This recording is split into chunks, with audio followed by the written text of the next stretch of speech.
आज फिर भरोवाल की उस पुरानी हवेली से चीखने और चिल्लाने की आवाज़ें आ रही थी। दोस्तों, ये बात है अमृतसर के करीब एक पुराने गांव की, जिसका नाम था भरोवाल। भरोवाल गांव के किनारे एक बोसीदा पुरानी हवेली थी। ये मनमोहन सिंह की पुरानी हवेली थी। दिन में यहाँ पर खामोशी, लेकिन रात ढलते ही वहाँ से एक औरत के जोर जोर से चीखने और चिल्लाने की आवाज़ें आती थी, और एक लड़का जिसकी तड़प तड़प कर रोने की आवाज़ें भी आती हैं। लोग कहते हैं वो मोहब्बत में धोखा खाई हुई रूह है, जो आज भी अपने वादे का इंतकाम मांग रही है। दोस्तों, ये बात शुरू होती है बरोवाल के कॉलेज में। एक लड़का जो कि पढ़ता था, उसका नाम था आर्यान। बहुत ही खूबसूरत था, मगरूर, और ऐसा था कि इसकी मुस्कुराहट देखकर हर लड़की उस पर फिदा हो जाती थी। इस कॉलेज में एक लड़की पढ़ती थी जिसका नाम था मीतू। मीतू बहुत ज़्यादा सादा, नरम दिल और मोहब्बत पर यकीन रखने वाली लड़की थी। मीतू को भी आर्यान से पहली नज़र में ही मोहब्बत हो गई थी। आर्यान ने भी उसे चाहने का नाटक कर दिया और उसको अपनी मोहब्बत में फंसा लिया। इसने कहा कि मीतू, मैं कभी तुम्हें छोड़कर नहीं जाऊंगा। और इसके बाद जब ये बात मीतू ने सुनी थी और इसके साथ मोहब्बत के वादे जो कि बाद में झूठे होने वाले थे, मीतू इस बारे में नहीं जानती थी। और जब मीतू ने इससे सुना कि वह इससे बहुत प्यार करता है, और यही जुमला उसकी ज़िंदगी का सबसे बड़ा धोखा साबित हुआ था। कहा जाता है कि एक रात का बुलावा, कुछ हफ्तों बाद आर्यान ने मीतू को अपनी पुरानी हवेली में बुलाया। दिल ही दिल के अंदर जो आर्यान था, ये एक और लड़की को पसंद करता था, और मीतू को ये ज़्यादा मोहब्बत नहीं करता था, लेकिन ये इससे जान छुड़ाना चाहता था। एक दिन इसने सोचा कि कुछ ना कुछ ऐसा करे कि मीतू से अपनी जान छुड़ा ले। आर्यान ने मीतू को जब अपनी पुरानी हवेली, जो कि इसके दादा मनमोहन सिंह की हवेली थी, वहाँ पर बुलाया।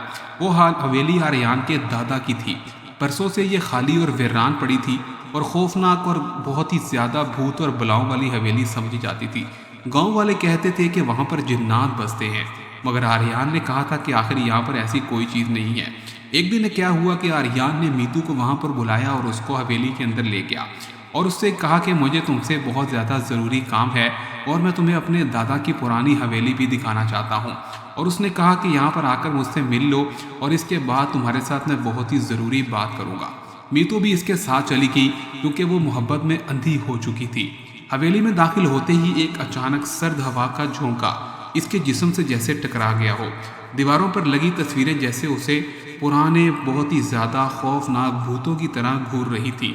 आर्यान वहीं पर खड़ा था, मगर उसके चेहरे पर कोई एहसास और कोई लिहाज नज़र नहीं आ रहा था। उसका चेहरा अजनबियों की तरह लग रहा था। मीतू बहुत ज़्यादा हैरान थी। वो इससे बार बार बातें पूछ रही थी, लेकिन आर्यान का कोई जवाब नहीं था। अचानक उसने मुड़कर कहा, बस मीतू, बस, ये सब यहीं पर ख़त्म है। मैं तुमसे कभी मोहब्बत नहीं करता था।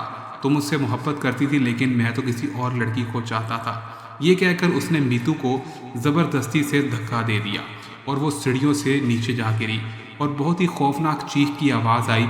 और इसके बाद जब जाकर इसने देखा तो यहाँ पर इस लड़की की मौत हो चुकी थी। मीतू यहाँ पर मर गई थी, और आर्यान ने जब यहाँ से देखा तो खौफ के मारे वहाँ से भाग गया। इस रात सिर्फ एक टूटा हुआ कंगन ही हवेली की सीढ़ियों पर रह गया था, और ये मीतू का पुराना कंगन था जो इसकी दादी ने इसके हाथों में पहनाया था। एक साल के बाद लौटती हुई परछाइयाँ, और साल फिर गुजर गया। आर्यान शहर आ गया, लेकिन उसका सुकून गायब हो चुका था। रात को जब भी वो आईने में देखता तो मीतू उसके पीछे खड़ी हुई उसको नजर आती, चुपचाप आंखों में दर्द लिए, जैसे खौफनाक बला की तरह इसको घूर रही हो। वो ख्वाब में बार बार वही मंजर देखता था, सीढ़ियाँ, खून और चीखो पुकार, जहाँ पर मीतू नीचे गिरकर मर रही होती है। आखिरकार एक दिन उसे एक मोबाइल पर पैगाम मिल गया, तुमने वादा किया था और आज पूरा करने आओगे। वो बहुत ज़्यादा हैरान रह गया था। फिर जैसे उसे कोई अनजानी सी ताकत ऐसे जैसे खींच रही हो, और यूं वो गाड़ी में बैठा और गाड़ी भरोवाल की जानिब डाल दी। कहते हैं कि ये भरोवाल पहुंचा और यहाँ पर जाकर अपनी पुरानी हवेली के बाहर जाकर खड़ा हो गया। जब इसने देखा तो यहाँ पर रात का वक्त था, स्याही छा चुकी थी और फिजा में धुआं और पुरानी मिट्टी की बदबू आ रही थी। अचानक इसके पहुंचने पर हवेली के दरवाजे खुद ब खुद जैसे खुल गए। अंदर अंधेरा और ठंडक बहुत ज़्यादा छाई हुई थी। सीढ़ियों के ऊपर एक लड़की बैठी थी, सफ़ेद कपड़ों में थी। इसके बाल जैसे बिखरे थे और हाथों में टूटा हुआ कंगन लिए बैठी थी। इसके दांत ऐसे लग रहे थे जैसे किसी खौफनाक चुड़ैल के होते हैं। आर्यान की सांसें अचानक से देखते ही इसको रुक गई। क्योंकि ये कोई और नहीं थी, अब ये वही मीतू थी जो कि भूत बनकर वापस आ गई थी। और वो आहिस्ता उसे उठी।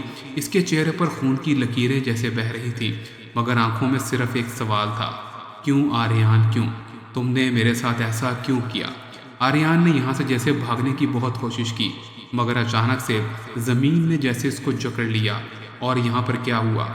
उसने फिर आहिस्ता से आवाज़ सुनी, तुमने कहा था ना तुम मुझे कभी नहीं छोड़ोगे, और मैं तुम्हें भी कभी छोड़कर नहीं जाऊंगी।